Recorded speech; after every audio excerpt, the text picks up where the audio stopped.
Welcome. We'll get started shortly. Before we begin, here's how to earn continuing professional education credit for attending this session. There are no polling questions or attendance checks. Instead, you will demonstrate your knowledge by taking a brief multiple-choice quiz using the Earmark app. Visit earmark.app in your web browser. You can also download the mobile app by scanning the QR code on the screen. Log in, or if you're new, create your free account. Be sure to use a valid email address because that's where we'll send your course completion certificates. From the home screen, scroll down to find the course. You can also tap the magnifying glass icon to search for the course. Tap on the course artwork, then the Enroll button. On the Course tab, you'll find the recording and quiz questions. Complete the quiz to earn your CPE certificate. It takes us a few days to create the course on the app, so if you are attending this session live, please wait a few days. We'll email you a link to the course when it is ready. If you have questions or need help, email us at support@earmarkcpe.com. And now, on to the event. Hi, everyone. I'm Zach from Earmark, and thanks for being here today or watching this on demand. Today's webinar is Build a Scalable Operating System to Drive Firm Growth, and I'm going to hand it over to your instructor for today, Chase Damiano. Chase, please take it away. Hey, Zach, thanks. And welcome, everybody, for those that are joining live as well as listening to the recording. I'm really happy to be here today, and let's get right to it. So who is this webinar for? If you are an accounting firm partner or a CEO and you feel overworked or stuck in the day-to-day, or perhaps you're a COO, director of ops, maybe a firm administrator, and you feel unclear what to prioritize, or you spend a lot of your time fighting fires, or maybe you're a people manager or leader of teams, and you've had some difficulty delegating or trusting your junior staff, this webinar is for you. Today, we're going to go through 4 learning objectives. I want to help folks here identify operational bottlenecks in their firm and then prioritize fixes. We're going to map the functions and roles in the firm. I'll give you a tool on how to do this. We'll also design an operating cadence to improve communication. I'll show some examples, as well as build an operating dashboard. When you leave this webinar today, you'll have some guidance on how to go about doing each of these, but stay tuned. I'll have templates at the end to help folks that are interested. So a little bit about me. My name is Chase Damiano. I've been working in operations management and as a fractional COO for the last 10 years. I'm the founder and CEO of Human at Scale. And for the past 6 years, we've helped firms grow their business, improve their operation, and increase their leadership capacity. I've had the honor of helping 44 companies to date and over 100 executives and impacted over 750 employees. Previously, I was the chief operating officer and board of managers at Commonwealth Joe Coffee Roasters. We scaled nitro cold brew coffee into offices. And if you've ever been into a co-working space, especially in the United States, you've probably had our coffee. And then before that, I was an emerging technology consultant for Accenture, working with the Fortune 100 and late stage technology startups. So as we get ready for this webinar, this information today, I want to encourage a few things just around mindset. So first of all, when we're talking about operations, this discipline of operations management, this is all about iterating and experimenting. There's no right or wrong answer. There's no perfect framework. There's no tool that says, hey, follow these rigid instructions and all of a sudden things are going to work like magic. This is about creating a mindset towards this iteration and experimentation because your team, your firm is unique and different. That being said, many of us as entrepreneurs or leaders of teams, we have a perfectionist mindset. We want things to go absolutely well the very first time. I want to bring that down today to 80%. If we can get things 80% good, then that's great. Let's move forward with things. And then lastly, what I see a lot, especially with firm owners, is, hey, do I have like the right technology? Do I have the right practice management tools? We're going to talk today about the habits first. This is about cultivating a habit and a culture around operational excellence. The technology can always come later. And today, I'm going to deliver as much value as I can in our short period of time today. I might move a little bit fast in some places. I might slow down in some others. And it might feel to you like a lot of information. I'm encouraging folks that are listening to don't try and get this all at once. I want you to write down what resonates with you. Like what are the words that are getting inside your mind? That's where we need to pay attention. Because if you try and implement all of this at once, it might be a little bit overwhelming. So just pay attention. For those that are leading teams, for the CEOs, the partners out there, the COOs, I want this transformation for you with a great operating system. I want you to be more proactive, not as reactive or firefighting. I want you to be growing the firm, not necessarily managing the day-to-day. I want you to work in a firm that's systemized, not one that is disorganized, as well as you and your team should be feeling confident and not chaotic. So let's get into the learning objectives. So first, how do we identify the bottlenecks and prioritize fixes? The problem here that we're trying to solve is you might be experiencing endless daily tasks, inconsistent client results, low culture of accountability, ineffective meetings. You're working a ton. There's a high chance if this is happening that you are contributing as a bottleneck to growth. That's okay. That happens. We're going to talk about how do we find it and how do we fix it. You might also know that you're a bottleneck and you're unsure where to look for fixes. Like, how do I actually change things? Because I've tried a lot of different stuff. You might even be telling yourself, wow, when I ran this firm with only several dozen clients and maybe one or two people, like I was making more money and I was a lot happier. Why am I going on this journey to scale? Maybe it's better if I just go back to the way things were. But if we can identify these operational bottlenecks, we find the fixes, then here's the result. You're going to be more clear, more motivated to change, as well as you're going to understand the cost of the bottlenecks, and that can also help motivate change. Before we continue, I'm going to talk about Chris, who is the CEO at a CAS firm. His issue is that he experienced rapid growth in his firm. He hired a bunch of people, yet he still felt stuck in the day-to-day. Constant emails, constant phone calls, just constant managing the team. No structure to sustain. The solution for him was he identified himself as the bottleneck. He built a core management team, established better delivery processes, and improved accountability as a culture.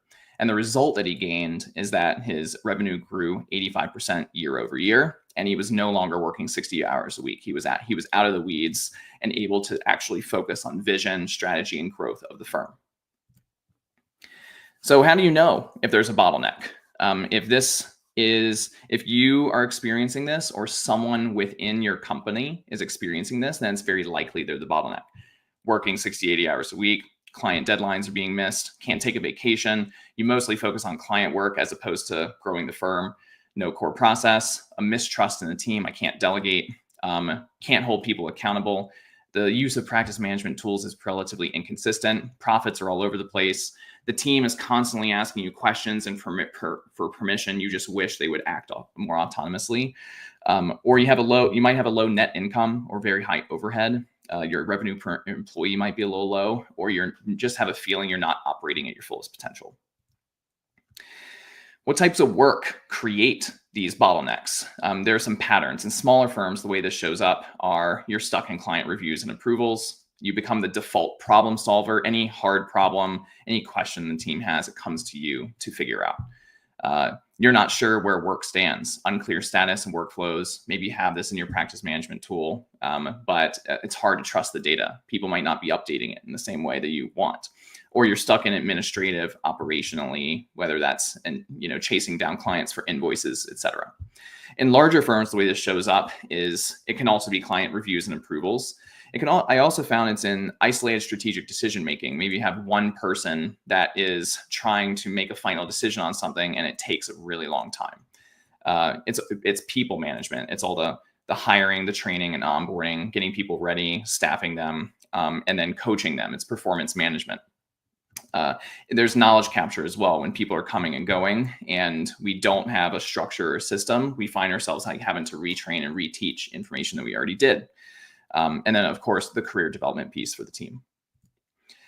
So how can you find them? How can I find this for myself, for you? Here are some tools that I recommend. Number one is a time audit. Take out a sheet of paper and write down every task that you do within 1 week, 2 weeks, maybe a month worth of time. Where are you spending your time? Analyze this. Where you're spending your time, should you be spending your time there? You can also do an email audit. I recommend this if you are able to go, if you're going on a family vacation, you want to turn off email for a week. You know that things might be on fire when you get back. But if you look at all of those emails that you got and start to see the patterns, what sort of decisions are people coming to me for? What messages are requiring my action versus something that I should be delegating to someone else? There could be a profitability review too. Where am I underbilling for my time or the team's time? Sometimes we let scope creep happen, or we overly discount or forgive some invoices because we are trying to do a great job. We're trying to retain our clients and make them happy. But when we look at the profitability of our clients, we might see some dips. That can be a signal. There's also a practice management review. Where are my tasks stuck or overdue? Where are team tasks stuck or overdue? Can we find patterns in the types of work or the types of clients where things are not moving in the way that we want to? And then lastly, decisions. All of us might be somewhat guilty in our leadership team meetings of talking about problems, yet we're not taking action. So what things are we continuing to talk about that are stuck that we just simply can't move forward on? It's a good way to find where these bottlenecks are so that you can do something about them. What are your costs for a bottleneck? So when this is happening, I found that firms with operational bottlenecks leave somewhere between 0.3 times to 1x revenue of value left on the table. That can be a lot if you're a 7-figure or even an 8-figure firm. Where does this come from? It can come from partner time. How much time are they spending in the weeds where someone else can be doing that job where they need to be focused more on growth? It could be in labor cost. How much time is waiting or rework or missed communication or back and forth communication? How much of that is happening on the team when all they want to be doing is effective and productive work to move forward? And then lastly, this is the biggest one, an opportunity cost. If you weren't stuck, or if whoever the bottleneck is in your firm wasn't stuck as the bottleneck, how many more clients could you take on? How many more services can you launch and offer if this bottleneck wasn't happening? And so we can begin to calculate okay, how much money is being left on the table here? I'll show you an example. So in terms of partner time, here's an example. Maybe you're working 70 hours a week and you're clocking that 70% of your time is in the weeds. It's very tactical. It's reactive. It's fighting fires. That's 49 hours per week that's being wasted. Annually, 48 hours per year.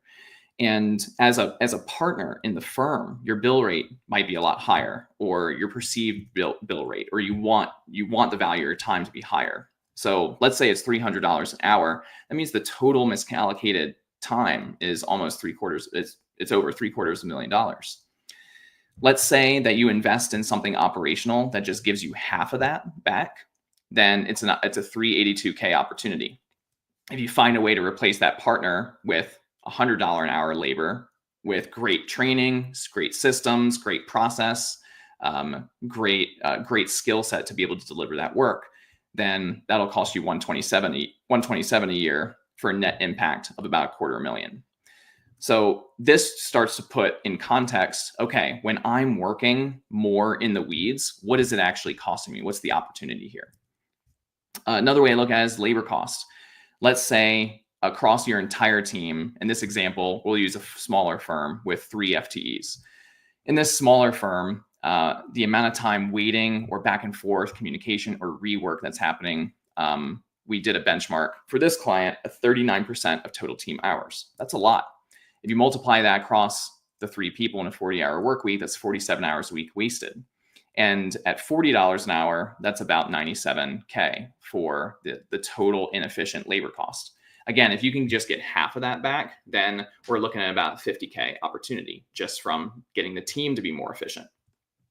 And then finally, and the big one is how many more clients can you take on?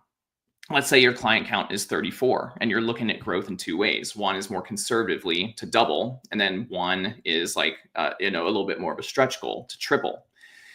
When we add it up and understand the revenue per client that we're getting, let's say it's 42,000, and we can multiply out the growth potential and then pull out the cost and just get the profits, we can look at somewhere between $500,000 to just over $1 million opportunity.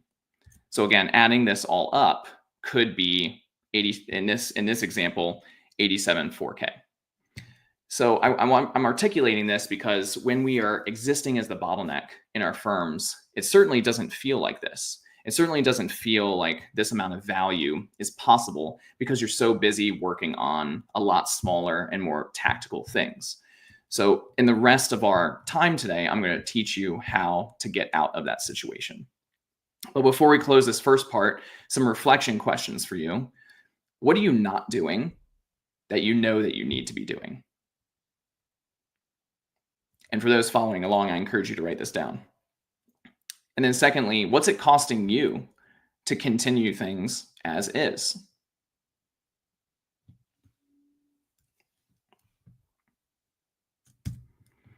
Okay, next up, let's talk about mapping the functions and roles in the firm. So we've already learned how to identify the operational bottlenecks and know where to look to fix things. So let's move into fixing those things. First, in getting clear on roles and responsibilities within the firm. So here's the problem. If you're experiencing you or your team doesn't know who is doing what, the expectations, you might have expectations of your team, they're not getting met. Too many people are asking for approval or feedback. Hey, can you take a look at this? I'm not sure about this. And then you might even tell yourself, maybe you've had some misdelegation in the past and you're rebuilding that trust to delegate. You might say, you know what, it's just faster to do things myself. So it's going to just take me 5 minutes to do this. Why would I delegate it when it's going to take someone else an hour? So when you're experiencing this problem, the key is to map the functions and roles in the firm and delegate that responsibility to others. If you are able to do that, the team has clarity on the entire operation as a whole, not just their role, not just their job responsibility, but we want our teams to be clear on how the entire organization functions. That engages their strategic thinking and helps problem solve on behalf of the entire firm and not just in their small domain. And by doing this, the team can also execute more autonomously, less asking for permission and more biased towards action. Before moving on, I want to talk about Anna, who is an account manager at a CAS firm. She is a very high performer, very well organized, but her challenge was she did not know who did what within the firm. In fact, she wasn't 100% confident on who her clients were or who on the servicing team side was serving her clients. They had an offshore team working in India. Who on the India team is working with my client? It was unclear to her. So it became unclear on who she should even approach on getting questions solved or getting work done. Therefore, having to go to their manager or their manager's manager and bottlenecking a person to figure out, okay, who does this work need to go to? And what it did is slowed down the client delivery and it slowed down client experience and work started getting delayed. The solution to this, and a tool that we're going to walk through, is the team responsibility inventory, where we have clear roles and a clear operating playbook for how to perform as a whole. It represents a single source of truth.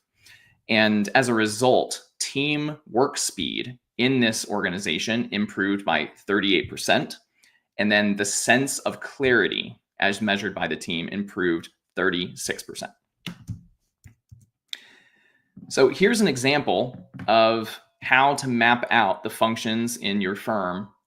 This is an example CAS practice to help people on the team understand and see a bigger picture. You might ask like a COO or an operations manager, director of ops, to do something like this to help add that clarity.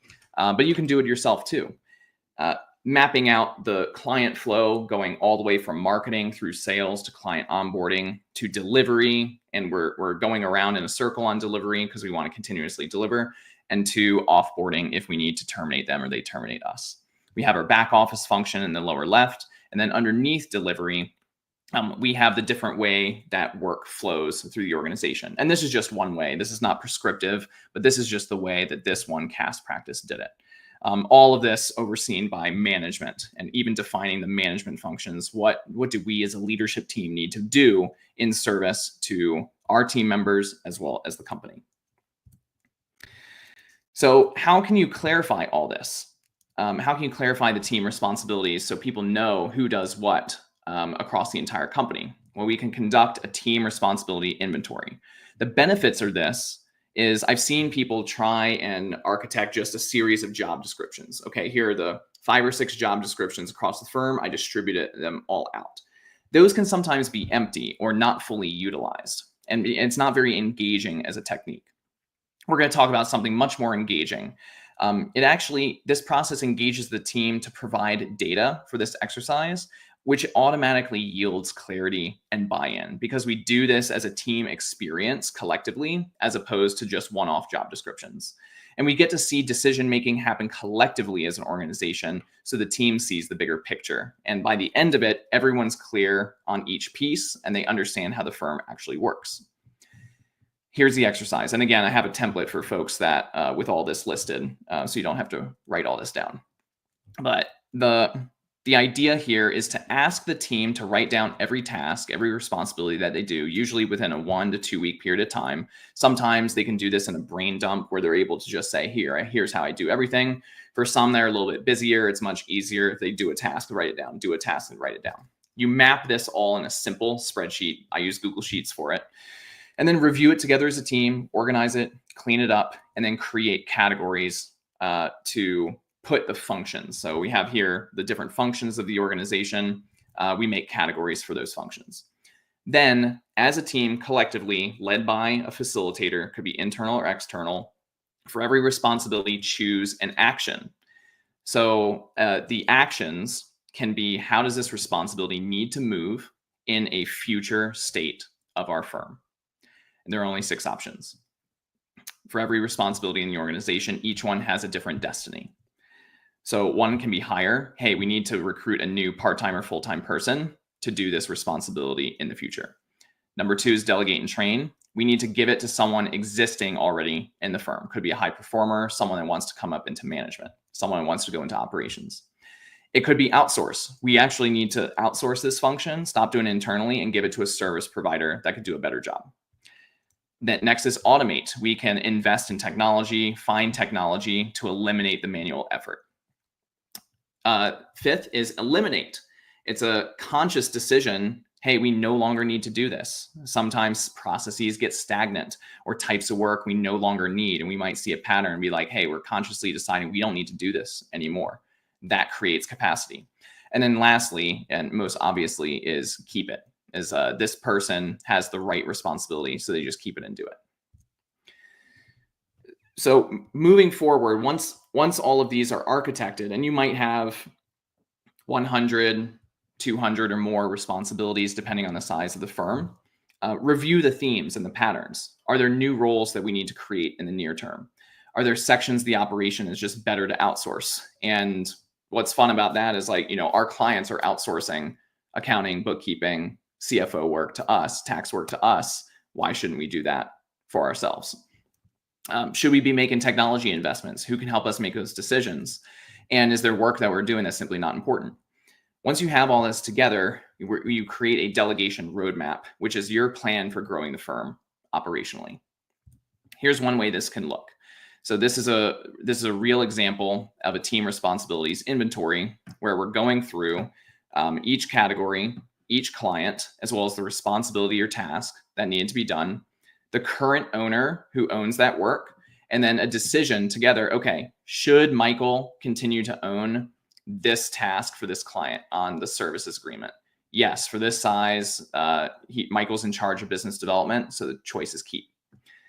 Alternatively, hey, we have a meeting for operations process and SOP development. Maybe it's best if we outsource that to an ops team. Or in the case of Michael, again, I'm doing a lot of client onboarding activities for clients C, D, and E. Maybe it makes more sense to delegate and train Angela to be our client onboarding manager, to focus on cleaning up clients before they're getting onto maintenance mode every month. So these are the types of decisions that get unlocked when you just look at the data. Again, this is not prescriptive, but in having an understanding of working with your firm custom, because your firm is custom, you're doing it your own way. Having an understanding of how you and your team are especially designed to work more effectively is the goal that we're trying to achieve here. So my question for folks is, how, for you and your team, how could seeing a bigger picture around the operation help your team add value to the operation as a whole?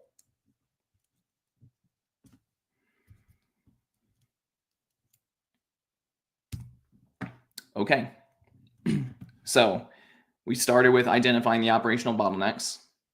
We now know how to map the functions and roles in a firm. Time to jump into designing an operating cadence. And this is really about improving communication, but it can also improve things like speed, accuracy, response time, etc. So what's the problem here? Up to 40% of time in firms can be miscommunication, back and forth, rework, waiting for others, especially without having this operating cadence installed. Again, it's like part of this is like the way that we work as a team. How are all these individuals coming together as a singular operating unit, this well-oiled machine to get things done? You might be experiencing endless questions from the team, especially ones that feel more operational or administrative. So where do I find this? How do I do this? What do we do about this situation? You're starting to hear those questions, which shows that an operating cadence is needed to solve this. You might even ask yourself, do we need a new practice management tool? Maybe you've tried a handful and it's not really working well for you. And now you're thinking about maybe your second practice management tool, or even third, or even fourth, because you think that the technology is going to help solve the problem. Well, I'm here to say that can be part of it, but in most instances, the technology is not the problem. The issue is that the team doesn't know how to not only use the technology, but also work together in and through the technology in order to deliver great client results. That is the problem. But when you solve this problem, you get these results. You get to spend time more strategically as a team. You start working on the business. You start building a culture of accountability and ownership, and the clients ultimately get better results as a result of this. I'll now jump to talk about Leslie, who's in mortgage lending and financial services. So she herself had built her own career on her back. She is a high performer and historically had been a solo contributor, top 1% of her region as a mortgage loan officer. She's been working 60 plus hours per week for decades in her career, despite having a team to support her.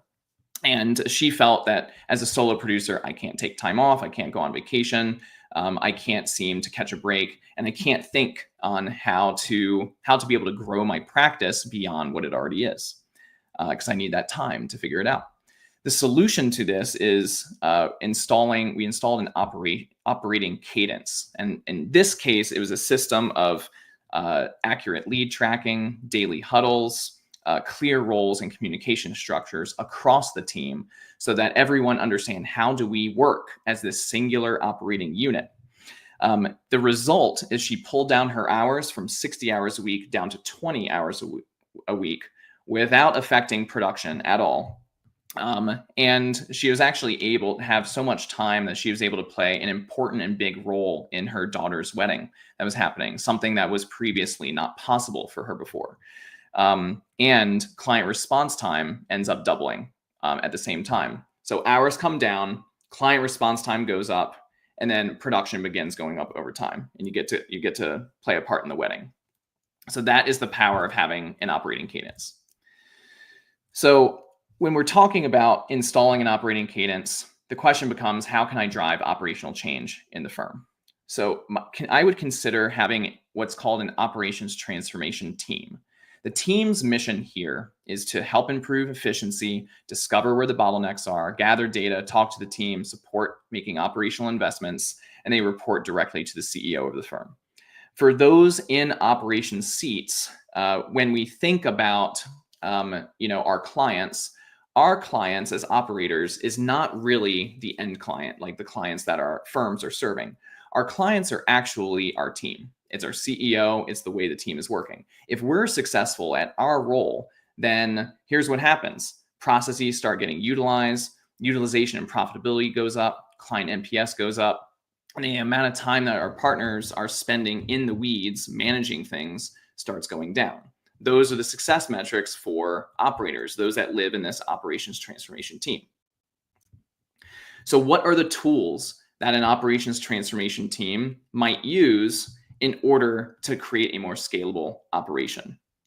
So we've already covered some of these, and now I want to show how all of them fit together. So we've already talked through roles and responsibilities. Next, we're going to talk about the meeting system and the operating playbook, and then an operating dashboard. But all of this is really built on creating a strong culture. And that culture needs to be one of safety, one of learning, one of performance, and accountability. I know there's a lot of information, so I'm going to go through this one more time. We first need clear roles and responsibility. Who is responsible for doing what? That includes the client servicing work, but other functions of the firm where people contribute. Then we need a meeting system. It's a synchronous way of communicating across the company in live exchange so that information gets shared and decisions are being made. Then comes the operating playbook. It's the definition for how do we work as a company, where is our knowledge stored, and what do we go to when we have questions to capture knowledge out of people's heads and into software. And then last is an operating dashboard, which is a collection of measurements called KPIs, key performance indicators, that tell you if all of these things are actually moving things in the right direction or not. All of this needs to be foundationally centered on a culture of first safety, which means people have permission and the ability to ask questions, to create new ideas, and make mistakes without retribution. And that starts with you as the leader of your team or the leader of your firm. If you have that in place, you'll create a team learning environment where people feel safe to take those risks and experiment and try new things. Remember, at the beginning of this webinar, we talk about having a culture of ideation and experimentation and iteration. This is that. We want to continuously try new things all the time to see what exactly works for our unique situation, our unique team, and our unique set of clients. Once those are established, we start getting into a culture of performance, where things start feeling like a well-oiled machine. We're delivering results consistently. Growth is happening. We're moving things forward. And then finally, a culture of accountability, which for me, that starts with integrity. It's doing what we say, but also holding people accountable to a result. So this is how all of this works together. And the rest of this webinar, we're going to be filling in the rest of these pieces. So we'll jump into first the meeting system. Again, it's a synchronous communication method that drives influence, it facilitates decision-making, and runs the organization. I have a small sample of the types of meetings, but I want folks to think about that meetings are a very expensive portion of time. It's very high on labor cost. Each one needs to be well-structured, well-organized, have a clear facilitator and driver of it. I see meetings all the time that, we're jumping on the call. We want to connect as a team, but we're not here to do anything productive. You can have both. You can connect more humanly with your team, create the culture you want to have, and make it highly productive. So a simple system can be, and this can be for the entire company as well as anyone managing people. You have a weekly team sync. It's you as the leader plus your team all together for a set agenda that we're going to talk about. That leader also needs to be having individual one-on-ones with every person. I recommend 30 minutes every week. Some people play with 60 minutes and some do 30 minutes every 2 weeks, but it is about the consistent routine of supporting your staff. And then also meetings by function. When we bring various parts of the organization together, could be leadership team meetings, something for sales and business development, something for onboarding, etc. Here's an example of how to map this out. Is across your company, whether if you're a small firm, this can be across the entire company. If you're a larger firm, you might have a version of this for every team, every business unit that you have, is mapping out when do we as a team collectively have meetings. And think from a principles standpoint, we also want our meetings to be We want them to be short and efficient, but not too short. We also want the meetings to, it's better when they're stacked together. It's the worst case scenario when you have a meeting, early in the day, and then a couple hours where you can't do any deep work, and then a meeting later in the day. You're just waiting around for that meeting to happen. So be efficient in how you organize the meeting as a system. That's the meeting system. So here's some examples of meetings for this company. They have an 8 a.m. leadership meeting where we're talking about goals, key decisions we need to make, any issues. We have a weekly team sync that talks about the successes that have happened in the last week, review the goals and KPIs that we have, talk about client health or team health, as well as any issues we need to talk about. We might have an ops sync that's specifically for operations projects, operations KPIs, and issues. Similar in onboarding sync, onboarding pipeline, onboarding KPIs, issues.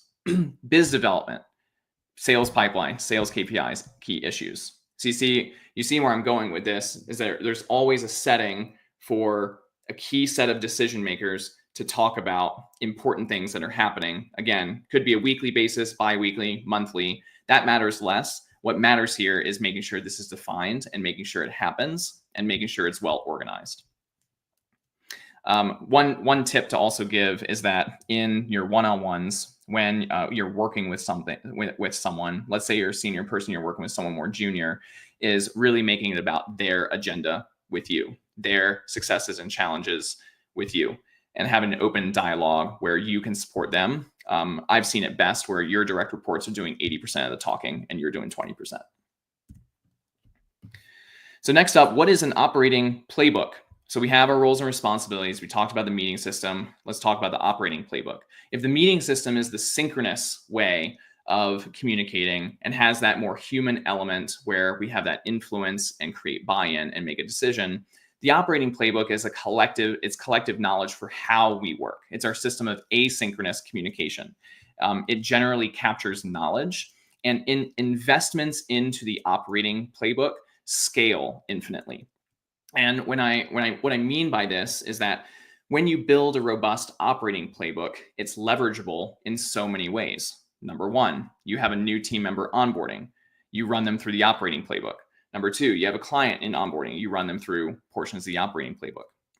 And then, and for some, most importantly, this is what creates some of the transferable value when you go to exit your firm. We need the manual to understand how does this firm operate? How does this team operate? So when we go in and need to make changes, we know how to do it, or we can keep things steady state and just running the same.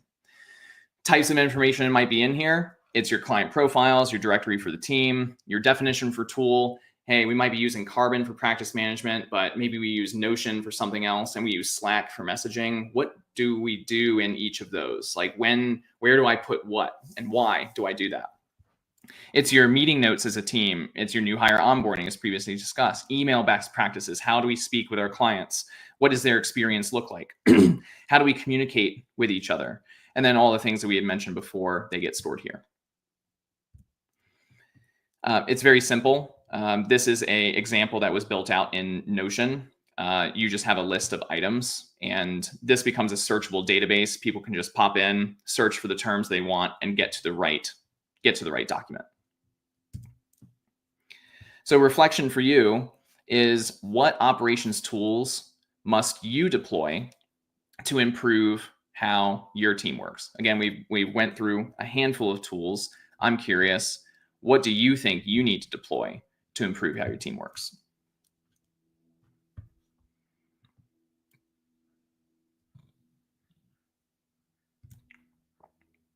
Okay, final section. So we've been through the bottlenecks. We've now mapped the functions and the roles, and we have tools to design this operating cadence. How do we know all this is working? We need an operating dashboard. So the problem here, maybe you've experienced that it's been difficult to drive results. You lack focus on fewer things, or you find that communication is getting siloed across teams. You might have lots of projects that you're trying to execute all at once, and you're saying is like, I don't know what's working. I don't know if anything's working. I don't have clarity on what decisions I need to make as a leader or a CEO within the firm. And the answer is build an operating dashboard. Think of this as your report to understand how things are going. If you had a report like this, you'd be able to make way better business decisions. And those business decisions would have a clear ROI. You'd be able to notice patterns as they were happening and eventually before they were happening. And you're also able to create this continuous improvement in the firm. Again, sometimes when we stall operating dashboards, the numbers don't look good. Why? They've never been measured before. That's okay. Again, a culture of iteration and experimentation, 80% perfection. You might look at it and be shocked. It's totally okay. It's normal. We're going to start talking about, okay, what do we do about this? What decisions do we need to make in order to drive these to be better looking numbers? And you can even have these conversations collectively with your team. And I recommend that you do. First, I'll talk about Jason, who is a CEO at a CAS firm. He was working about 50 hours a week and had many ideas, many projects, many initiatives. He had a very clear vision for how the firm should be running, but it was difficult for him to get there. And he was personally managing too much client work simply because he was having trouble delegating, handing things off to his team. As a result, he was also unsure about his costs and unsure how to manage the team as a whole because he was wearing too many hats and spread too thin. So the solution is we identified some relevant KPIs that gave him the clarity he needed to see what performance really looked like across the entire company. He built a dashboard. We trained him how to use it. And we also made this transparent to the whole company so they can see the exact same thing that he was looking at. The result of this is that we identified that utilization was a problem, and we improved that to over 74%. And the number of overdue tasks within their practice management tool got reduced by 59%. And then finally, the onboarding time, how long it takes between signing a client and then getting them properly onboarded, that amount of time was reduced by 56%. Again, this CEO was able to make these decisions simply by giving them visibility. So as you're considering building an operations dashboard, what questions should you be asking yourself? So number one, what metrics are the most important in the firm right now? It is tempting to measure everything because you can. And if you're like me, once you get into it, it's a little addictive to get lots of different measures. But there are only a few that are really important to you. Maybe you're worried about cash flow. Maybe you're worried about employee retention. Maybe you're worried about client retention. What do you care about? That is a strategic priority. What keeps you up at night? Start with those measures, and write down why are they important as well. Because there are so many measures that you can make. Understanding the purpose of each one can be really clarifying as towards the ones that you need to focus on. For larger firms, it's not just the partners who are responsible for each of the metrics. We need to delegate these metrics to other people. So who is responsible for each one? And is that person fully empowered to drive change? The key issue here is that when you delegate a metric, the person who owns that metric needs to have 100% empowerment and autonomy to deliver on the result of that metric. And what I mean by that is that sometimes we hold people accountable to a metric that they do not fully influence. And it's out of their hands for if that metric goes up or down or left or right. So we want to make sure that there is also a clear role and responsibility and full autonomy matched with the metric that we delegate. And then lastly, when I delegate these metrics, what additional resources do I need to give my people in order to effectively drive change? This could look like, it could be staff, it could be time, it could be budget, it could be software procurement that has to happen. It could be making them an internal leader, many different things. What resources do I need to give to actually make things happen? So you might be asking, what do I measure? I'm offering a handful of measures here. Again, I don't want people to leave this webinar and start measuring absolutely everything. Really consider which of these are most important to where your firm is right now. So number one are your customer KPIs. These are your clients' business goals. Why are they hiring you? To help to bring you into their world, to act as whether you're bookkeeping or you're a strategic advisor and everything under the sun. Why are they hiring you and what are their goals? For some clients, they want more revenue growth. For some, they want profit growth. For some, they want tax reductions. Figure out why are your clients here. The more you understand that, the easier it is for you to create solutions and give advice and solve problems for your clients. And that's one of the keys to a healthy retention. What other business value can you also then offer once you better understand your client's goals? So that's number one.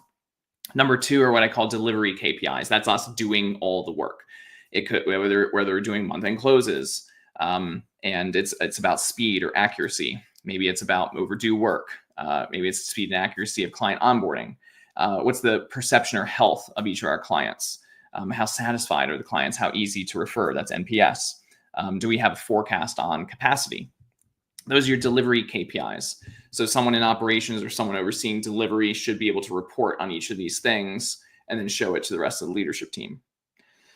You also have business KPIs for yourself beyond the income statement, beyond your own P&L for the firm is diving deep into what operationally is driving these numbers. So number one is the revenue per employee metric.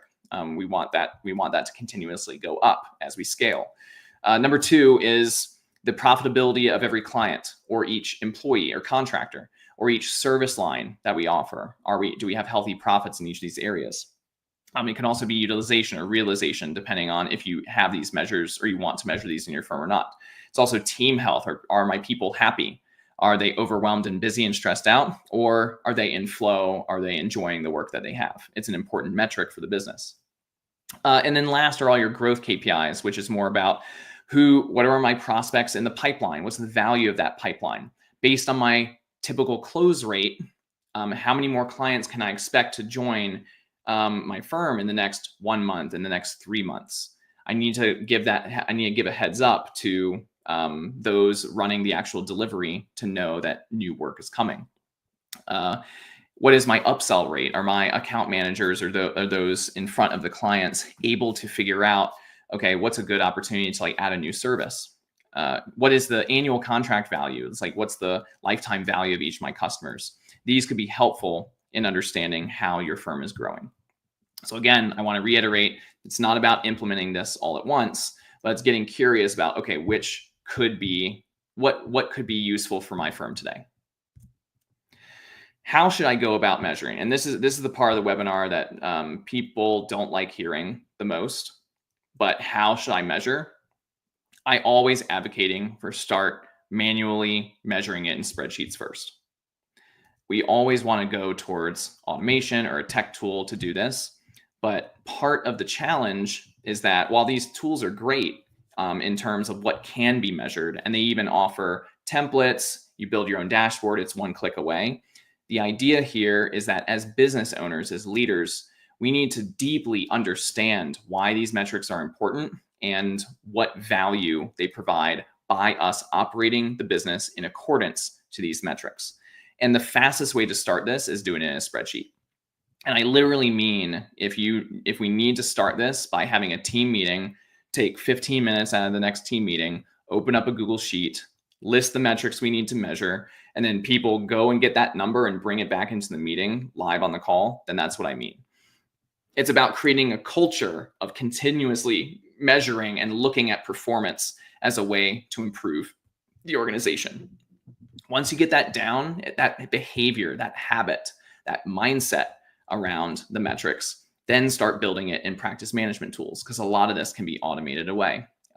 Many tools now just have a built-in reporting stack, whether that is an extra fee or it comes free, doesn't matter, but you can plug this in and now you have a better understanding of okay, what actually matters here. Beyond that, you can start getting fancy and integrating different tools together with custom dashboarding. Maybe you have your practice management tool, maybe you have a different CRM, maybe you have a different marketing platform. your own financial statements, bringing these all together consistently in a single place would require some technology investment, some business intelligence investment. But it becomes really great to have everything in a single place. So here's a very basic example in a CAS practice where the metrics that were important to this practice were month-end close completion percentage. So this is getting measured every week. Data is getting pulled every week. And then every week they're measuring, okay, how complete is the month-end close from the previous month? We have 3 different progresses from completed to in progress to pending. And we get to see over time every week the progression of the completion of the month-end close. There's also weekly bookkeeping activities that either is getting paid for extra or it just supports the month-end close. So we get to see every week what percentage of that is completed or in progress or pending. And we see the trend over time and visualized. Utilization is always a big one. Making sure that our work is always billable. This particular situation, everyone's on retainer, but we want to see, okay, how much is going to billable work versus non? And then of that non-billable work, what's being done there? Does that actually indicate a process inefficiency somewhere that we can look at? That becomes the question. We're able to see clients in onboarding status, who the client owner is, the number of days they're in onboarding, and how many days overdue that is. And then a few other metrics that were important to this firm. And when showing this back to the onshore team, the offshore team, they're really starting to understand and getting value out of like, okay, I can now see how my day-to-day activities are influencing some of these numbers. And suddenly team engagement increases. You create a world where people want to influence these metrics when you put this in front of them. Here's another example on client level profitability. This is done by just taking the sales per client per month. You have the months in the rows, 1, 2, 3, 4, 5, 6. The sales in that month for that client, as well as, okay, how much did it cost us to deliver that? And trending this over time, sometimes we have the one-off work, sometimes it's just recurring work, and noticing, hey, are there any patterns to see? So for instance, on this client row, why did we have negative 120%? What happened from a workload standpoint in the month of March for this client? Something's happening again in month 6. It's actually reduced profitability to 42% for this client, as opposed to some of these healthier ones at the 91, the 97, the 100%. That fantastic, but really the target for this client. For this accounting firm is more around the 80%, especially if the sales coming in per client is a little bit larger. Some of these great utilization or some of these great profitability are because the number of hours worked is very small. And then finally, you can look at your operating metrics. You can look at the financial metrics. And then sometimes the data that you need is in the minds of the team. It is about their experience. It's about their subjective view of things. How are they feeling? Are they feeling that progress is being made and things are changing for the better? So this is one example. This is a survey that we set up over a 16-week period, just asking the same questions of the team over and over. We quantified all the values by using a Likert scale, which is the scale that says rate this on a scale of 1 to 10, or percentages. And so we were asking 4 different questions in this. And as we did this operational transformation work and built things into the operating system, we wanted to understand how it changed. So for this client, their percentage of on-time and accurate work increased. The speed of execution increased. Again, are people feeling that speed, like we are able to move quickly? The percentage of rework and fixing errors slightly went down. So that was an indicator for us. It's not failure, it's an indicator. It's like, okay, there's another process element we need to build here. And then, but the percent of unnecessary back and forth communication went down dramatically. So on this graph, we're solving certain issues over time, some substantially more than others, and some were not. That is part of this culture of iteration and experimentation. Is we see what is the very next problem that we need to look at in a method of continuous improvement. So my reflection question for you is, what measures, what KPIs prove that your operation is working well for your size and your stage?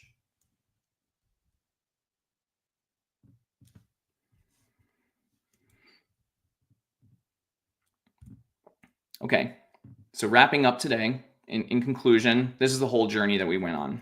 Again, I know I keep saying that this culture of iteration, this culture of experimentation, 80% perfection, as well as what are the habits that we need to put in place first and the tech second. We've been through a series of tools as solutions for each of these. We were able to identify the operational bottlenecks and prioritize fixes. We can map the functions and the roles of the firm to create a collective understanding as a company, as a whole, on how we go about our work. We go into detail with how we work with an operating cadence, where we install a meeting system as well as an operating playbook. And we top it all off with a dashboard that tells us, are we making consistent operational improvement? And all this fits together as the firm scales. So if you're a smaller firm, all of this might sit, again, in that operations transformation team. And that team might consist of a director of ops, it could be the CEO, and it could be maybe some key accountants or seniors in the firm that you want to include.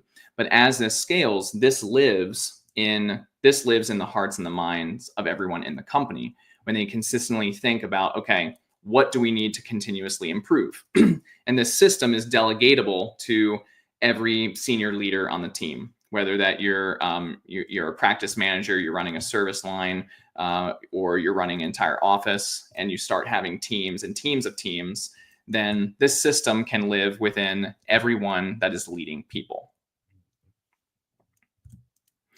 So again, if you are able to implement these simple set of tools, then your world is going to look a lot more proactive and not reacting to the day-to-day. You're going to be growing your firm and not just managing and steady state.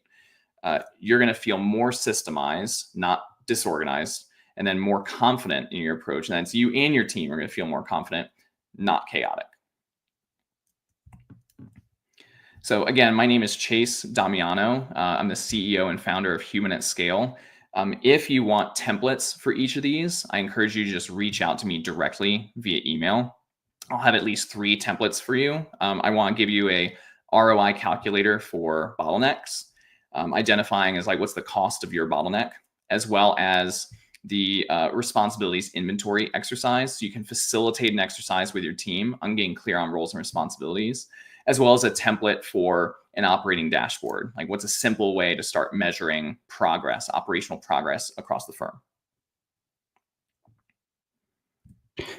That's everything I had today. I'm open to questions. Hey, Chase. Hey, yeah, there's a couple questions I saw that came in. This first one is from Emily, and she asked, you mentioned an OPS transformation team. What individuals need to be part of that team? Do you mean ops transformation? Yeah, sorry. Yeah, ops transformation. Yeah. Who needs to be, the question was what again? The question was, Emily asked, you mentioned an ops transformation team. What individuals need to be part of that team? Got it. That's right. So again, for a smaller firm, the CEO needs to be a part of the team. Other partners within the firm need to be a part of the team. You may have an internal operational leader, whether that is a COO, a director of ops, an ops manager, or a firm administrator. Like whatever their title is, someone is running ops within the company. If you don't have one of those roles, it's very likely one of the partners is serving in that role. They need to be a part of the team. And then you may have senior influential individuals, whether they are an accounting manager, director of accounting, or someone else within the company that can help communicate or help drive change when you're not in the room. Those really form your operations transformation team. Of course, you can add on consultants, facilitators, a specialized help to be a part of that. Great. I see another question here from Farhad. Farhad mentions that they had trouble with ops managers or administrators in the past. What makes a good hire? That's a great question. So in the past, we wanted to hire when we think of operations as, okay, process driven, like detail oriented. And so formerly operations hires were ones that could build the process, certainly follow a process, could also be at the center of the business, whether that's taking phone calls or routing work to people, answering emails, and that's great, and we need that position. my call for those in operations, whether you are a COO, a director, a firm administrator, my call to you is to learn this continuous improvement mindset. It's like you're not here to just continuously do the same job in and out, day over day over day. Your role should be to improve how the entire firm is organized and running. Again, going back to this ops transformation team, I'm going to just jump back here. The success metrics for you, your role, it looks more like this than it is checking boxes or documenting things or making sure things get done. There's an infinite set of tasks, but I want to encourage those in operations or those considering the field or those hiring in the field to look for folks that can take an entire team and enable them. That enablement piece, as measured by this, is a huge key, and I think is going to be a benefit to firms going forward. Great. And the last question I see right now is from Sarah, and she asked, how do these tools scale with multiple leaders and teams? Yep. So going back, let's go back to this piece. So how this scales is we begin with us as the CEO, the lead partner of the firm. We ourselves have to have this level of discipline. We either do it ourselves or we hire a consultant or a team, the ops team, to help do it. We hire a COO to help us do it, to install these things, to be able to move work so it's not on our plate. And then once it's not on our plate and we have a system of these running, every manager, every director or VP gets to run this system. So it's about converting those in operations less so as doers, but more to teachers to help show people how to more effectively run their teams so that their overhead starts going down. We don't need operations people in every function of every team. What we need is to establish this, again, culturally as an organization within our leadership, and that's how this scales. Great. And we actually had another question come in now from Alex. What do you do with leadership who's opposed to implementing any sort of process change? Yeah, that's a great question. And sometimes that happens. I would personally get curious as to why is this getting stuck, but also to understand what's in it for them. So sometimes, going back to this, sometimes when we translate things into dollars and cents, they start making sense. So there is a cost. If you as an operator have a process that you want to change, like you know it in your bones that this is going to be in service to the firm, there is a benefit of implementing it, but there's also a cost of not implementing it. And you can position any change to be like, hey, by us not taking action, this is what it's costing our firm every year. Show your math, go through it, get clear on it yourself. And then there's a benefit. I was like, okay, if we implement this process change, this is what we gain.